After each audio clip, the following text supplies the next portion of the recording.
Overwatch is so much fun. Plain and simple. Overwatch is just an enjoyable experience.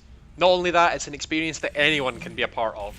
From the most casual player who will only play a couple of rounds per day with their favourite characters and be completely happy with that, to the most focused who will grind ranked mode for hours and enjoy worrying about things like map strategy and team composition.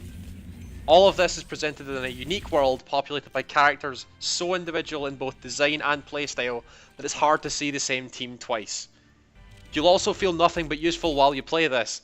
The removal of kill-death ratios and the inclusion of endgame scorecards, and play of the games that can be for anything from healing to blocking damage, means that the person with the best aim doesn't mean they're the best player on the team.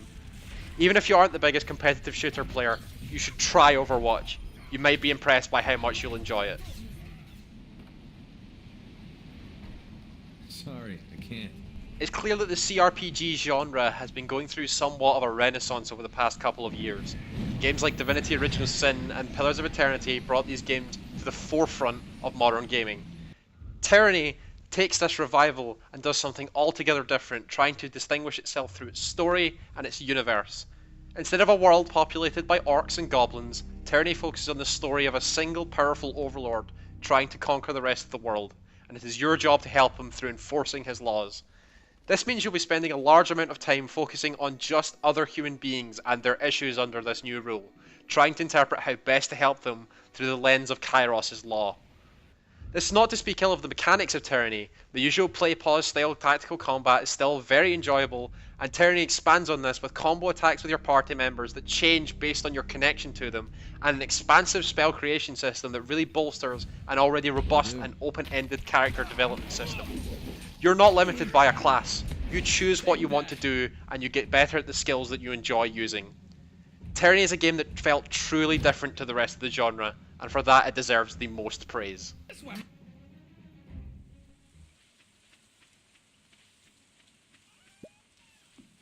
Stardew Valley came out of nowhere and took over my life for months.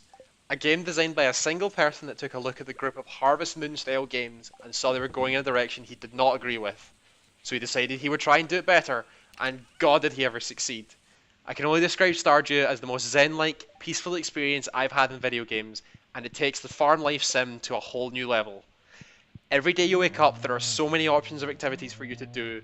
You could go water your plants, tend to your animals, then go see one of the many different characters in Pelican Town. If it's raining, you don't need to water your crops, so why not go explore the mines for some combat and treasure hunting, stopping by the Adventurers Guild for some bounties along the way. There's also fishing, museum collections, magic, falling in love, and many other things to do in this world. This is all tied together with an amazing soundtrack that brings a distinct feel to each season, each character, and a sense of progress in the world that will make you want to give up your real-life worries and begin a rural existence. People talk about the civilization effect, the just one more turn. Stardew Valley will make you want to keep playing for one more day, week, month, season.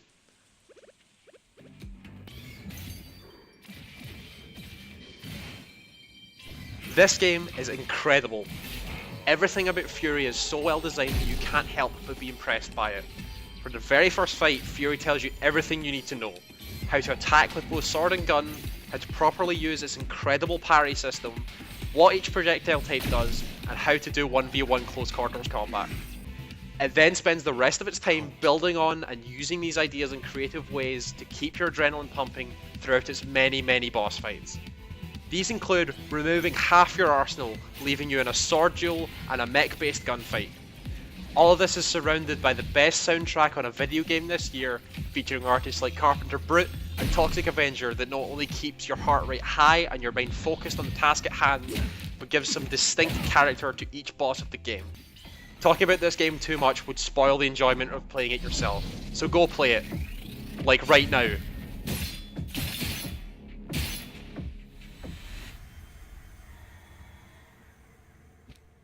Doom is the best game of 2016. Let that sink in for a moment. Doom, a revitalizing of a game from 1993, is hands down the best thing I did in video games in 2016. A weird sentence to say, but what id have done is nothing short of incredible. Understanding what made Doom Doom all those years ago and bringing those ideas forward into the new era, id have created a first-person shooter that is gorgeous to look at, powerful to listen to, and above all, thrilling to play. Every combat encounter feels like a new puzzle of brutality for you to figure out. What is the best way to ballet-like circle strafe your way around the arena and deal with the demonic threat presented in front of you? This is aided with 2 systems of such design brilliance I can't believe people were worried about them when they were first shown. Weakened enemies are praying for glory kills, releasing health as you tear limb from limb, and your trusty chainsaw causes an explosion of ammos from any demon that is caught on the end of its chain. This allows you to be constantly moving, gaining the resources you need just to live, giving the game such an incredible pace that is unlike any shooter has been for years, and it just makes it feel like Doom. This is not even talking about the soundtrack, which perfectly understands when to be completely in the background, giving you room to breathe, when to ramp up, and when to bust out the massive overdriven guitars and heavy drum beats that keep you bounding through the maniac gunplay that Doom has to offer. Outside of demon slaying, the characterization of the Doom Marine, yes, that's his name, is another masterstroke. A completely irreverent protagonist who simply just wants to kill demons and can't believe humans have released the spawn of hell again, gets backed up by codex entries that paint him in some sort of mythical being status that demons fear and that humans should revere. Everything has clearly gotten out of hand now, yes. But it was worth the risk, I assure you. He doesn't care though, he'll just keep kicking expensive generator equipment or breaking weird hell energy balls for more strength. Honestly, everyone should play Doom. It's such an amazing thrill ride with some amazing design decisions scattered throughout it that literally anyone who's played a shooter will love this game. Play Doom, and never forget,